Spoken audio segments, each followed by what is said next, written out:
Magandang buhay! Now, let me discuss to you the fundamental counting principle, or what we call the FCP. So, this is a review dun sa lesson nyo when you were in grade 8. Okay? So, let's have now this one. So, let's find the number of ways to arrange the letters A, B, C. So, ngayon, ang gagawin natin dito is to arrange the letters A, B, and C using first yung tree diagram. Okay, later on, we're going to use the FCP instead of listing o kaya using the tree diagram para mas mabilis kayong mag-solve. Okay, so let's use the tree diagram. So first ano natin, di ba pag sinabi natin arrange the letters, ilan yung letters na nandito? So, we have 3. So, i-arrange natin yan. So, 3. So, that means, so, sa first option natin, we have 3 letters. So, A, B, and C. So, sa second letter na nun is, ilan na lang ang option natin. So, kung napili ko na yung A, for this, ang option na lang natin sa mga letters ay either B or C. So, it can be B or C. Right? So, what if naman kung ang pinili ko sa first letter is B? So, that means ang ating option for the second letter would be A o kaya C. So, let's say C naman.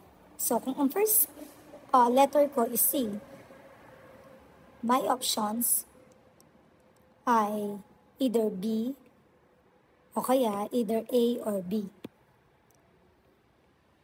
So, this is the first letter, this is the second letter, and this is the third letter. Okay? So, ngayon, punta naman tayo sa third letter.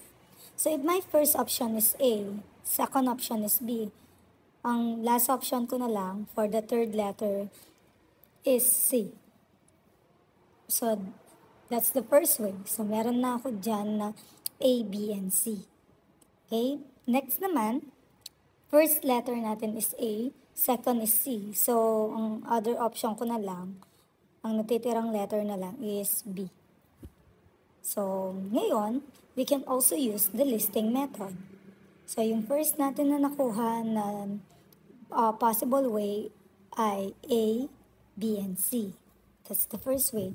Second way is A, C, B. Okay? Now, let's move on dun sa B. What if the first letter is B? So, second letter natin is A. So, ang other option na lang natin dito is C. So, we have B, A, C. So, ngayon, we have B, C for the second letter, and the third letter is A na lang. So, yun na lang ang option ko. So, we have B, C, A. Right? Ngayon punta naman tayo, what if the first letter is C, and then the second letter is A, so ang other option ko na lang for the third letter is B. So, we have C, A, B. So, first letter natin is C, second is B. So, nag-iisa na lang yung letter for the third letter, and that is A. So, using the tree diagram, ito na yung makukuha natin. So, ilang possible ways yung ma-arrange natin yung letters na A, B, and C. So, ilan ba? We have 1, 2, 3, 4, 5, 6. So, we have 6 possible ways to arrange the letters A, B, C. Okay? So, same thing sa listing. So, sa listing, 6 din yan. Inayos lang natin siya. Okay? So, 6 pa rin yan. So, 6 possible ways pa rin. Now, let us use the fundamental counting principle. So, pag sinabi natin FCP, we will just multiply the number of options, and then, yun yung makukuha nating number of possible ways. And the result is the number of possible ways. Okay, so, here, how many letters ang kailangan natin? So, isipin nyo muna kung ilang letters ang kailangan natin buuin. So, sabi natin, we have 3 letters here. So that means 3 letters din yung magiging result. So we have the first letter, the second letter, and the third letter. So we're going to multiply them. So ito yung first letter natin, second letter, then third letter. So let's begin with the first letter. So how many options do we have sa first letter? So tatlo lang naman ang letters na yan. So either A, B, C. So that means ang choices mo pa rin sa first letter ay tatlo. So we're going to write 3 here. Okay, so for the second letter, so since nakuha na natin yung first letter, example, ang pinili ko is A. So for the second letter, how many options na lang yung meron tayo? Diba? Dalawa na lang. So that means sa second letter, 2 na lang ilalagay natin. Kasi dalawa na lang yung option natin for that, for the second letter. Okay? So for the third letter, ang option na lang natin ay 1. So that means we're going to multiply them. So 3 times 2 times 1, the result is the number of possible ways. So we have 6 possible ways, which is same lang dun sa nakuha natin. So instead of using the tree diagram or the listing method, we can use na yung FCP. And we call this the FCP or the fundamental counting principle. Okay? So ngayon, let's proceed sa ibang example. We have here this example. Sarah Geronimo is a popular concert artist. So suppose she is planning a concert tour in 3 cities, which are Manila, Cebu, and Davao. So in how many ways can she arrange her tour schedule? So ayusin niya yung tour schedule niya. Ang options niya for that ay yung 3 cities, Manila, Cebu, and Davao, which is similar lang doon sa first example natin. So we're going to arrange this tour schedule ni Sarah Geronimo. So that means ilan ang destination niya. So magiging 3 ang kanyang destination. So 3 destination, using the FCP, multiply lang natin yan. At tinahanap natin yung mga possible ways na ma-arrange natin yung tour schedule niya. Okay, so let's begin. So first stop, ito yung first stop niya. That means yung unang pupuntahan niya. So second stop, the destination, and the third stop. Okay, so sa first stop, ilan ang option niya? So Manila, Cebu, and Davao. So on the first stop, meron pa rin siyang 3 options. Pupuntahan. So punta na tayo sa second stop. Let's say ang pinik niya is Manila. So ngayon, punta tayo sa second stop. Ilan na lang ang magiging options niya nun? So may iwan na lang dyan ay Cebu at saka Davao. Example lang to ha. So ilan na lang ang options for that? So we have 2. Okay, let's say ang pinili niya is Davao. So ang natitirang option na lang natin for the third stop is Cebu. So ilan na lang yon? So that is 1. So how many possible ways na ma-arrange natin yung tour schedule niya? So, meron tayong 6 possible ways. Yan. Which is similar lang dun sa kanina. Okay, so instead of using the tree diagram or listing, we can use na yung FCP or the fundamental counting principle. Okay, now let's have this one. Tossing a coin thrice. So, that means mag-toss coin tayo dito. So, ngayon, when tossing a coin, how many outcomes yung makukuha natin? So, let's say we have 1 coin. So, ilan yung options natin for that? Okay, so kapag nag-toss ka ng coin,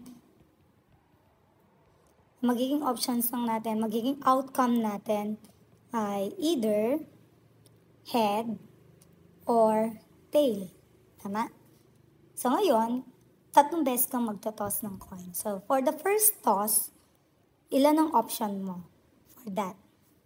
So, we have 2. Right? Ngayon, itotoss mo ulit yung coin. That means, ilan pa rin ang possible outcome or option mo for that? That is, again, 2 pa rin. Kasi magtotoss coin ka, parang ka na naman sa umpisa. Right? So, kapag nag-toss ka ulit for the third toss, dalawa pa rin. Kasi back to 0 ka ulit. So tatlong toss yon, ang possible outcome lang natin ay head or tail. So, multiply lang natin yon 2 times 2, 4 times 2, that is 8. So, we have 8 possible ways. Kapag nag-toss ka ng coin thrice. Okay? So, let's have now the other example. So, a clown has 4 different colors of balloons. So, if 2 children will receive 1 balloon each from the clown, in how many ways can this be done? So, merong ilan lahat ang options natin for the colors of the balloons? So, we have 4. So, meron tayong 4 na color. And how many, ilan yung bata na bibigyan ng balloon? So, we have dalawa. Ayan. So, we have the first child and the second child. So, kung bibigyan natin yung unang child, ilan ang options natin na colors for the balloons? We have 4 options. So, 4 colors. So, let's say nabigyan na natin ng isang color yung first child. So, ilan na lang yung color na matitira? So, that means magiging 3 colors na lang. So, ilang possible ways? In how many ways can this be done? So, we have 4 times 3, that is 12 possible ways. Okay? So, ganun lang siya, using the FCP. Ngayon, punta tayo sa number 5. In how many ways can the first, second, third prizes be awarded in math contest with 15 contestants? So, ilan lahat ang contestants natin? We have 15. So, naglalaban sila for the first, second, and third. So, ilan ang ranking? So, meron tayong 3 ranking for that. So, naglalaban yung 15 na contestants dun sa 3 prizes. So, we have the first, the second prize, and the third prize. Let's say, nakuha na natin yung first. O, yung sa first place.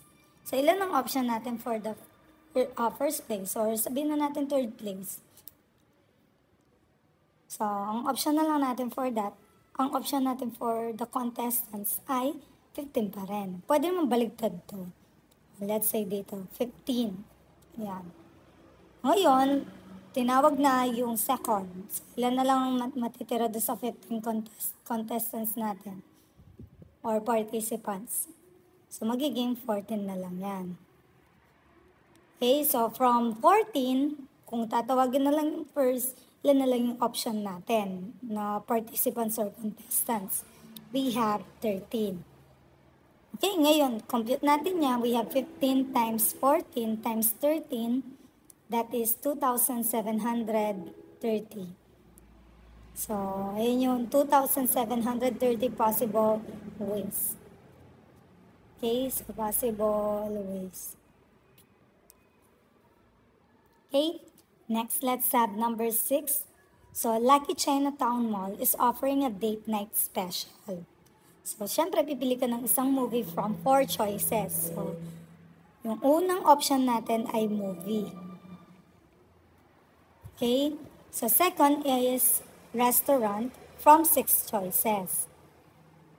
And, ayun yung second option natin ay resto. And then, for the last part naman, ay either flowers, chocolates, or wine. So, other stuff na lang to. Or anything. Okay? So, ilan yung option natin do sa third stop natin? We have either flowers, chocolates, or wine. So, 3 yun. So, for the movie, ilan ang option natin? We have 4 choices. For the resto, we have 6. And for the other stuff ay 3. Kasi either chocolates, flowers, or wine. Chocolates, or wine. Pag resto naman, hindi sinabi kung ano yung mga resto, basta meron kang 6 choices for that. And for the movie, we have 4 choices. So, how many possible date night options order.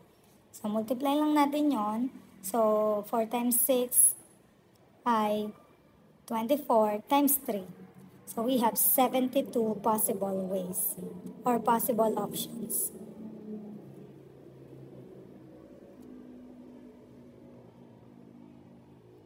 Yeah. Okay? So, next, let's have the last one. In 2019, automobile license plates display 3 letters followed 2 numbers. So, example niyan, A, B, C, tapos may number. Yan. Okay? So, how many such plates are possible if repetition of letters is not allowed? So, repetition ng letter ay not allowed, no? So, ngayon, punta muna tayo sa mga letters. Ilan ang letters natin in the English alphabets? We have 26, right? And then for the numbers, ilan ang options natin for that? Sa mga numbers, ang option natin ay 10. Kasi mag-start yan sa 0. Kaning 0, 1, digits itong mga to ha. Ayan, 4, 5, 6, 7, 8, 9. So, we have 10 digits. Then we have 26 letters. Okay? Careful. Ngayon, punta muna tayo sa first letter. Sa mga letters muna tayo. So, first part ng license ay letters. Then, numbers tayo. Ngayon, punta tayo dito. Sa letters, we have sa first letter, second, then third. First letter, ilan ang option natin for the letters? So, we have 26 letters. And for the second, sabi dyan, repetition of letters is not allowed. So, that means, from 26, magiging 25 na lang. And for the third letter, hindi na natin pwedeng piliin yung napili na nating letter, kaya magiging 24 na lang to. Okay? So, ngayon, meron pang numbers to. So, multiply pa natin siya sa dalawang number kasi 3 letters followed by 2 numbers. So, meron ka pang 2 numbers. So, first number, first digit. So, first digit natin, wala namang binanggit na repetition is not allowed. So, that means pwedeng umulit. So, how many digits do we have? So, meron pa tayong 10. Sa second digit, 10 pa rin siya. Kasi repetition is allowed. Actually, wala naman sinabing repetition of numbers is not allowed. So, that means pwedeng umulit yung number o yung digit. So, yan na yung imumultiply natin. So, we have 26 times 25 times 24 times 10 times 10. So, we have yan lahat. So, we have 1,560,000 possible ways. Okay? So, that's it for the fundamental counting principle.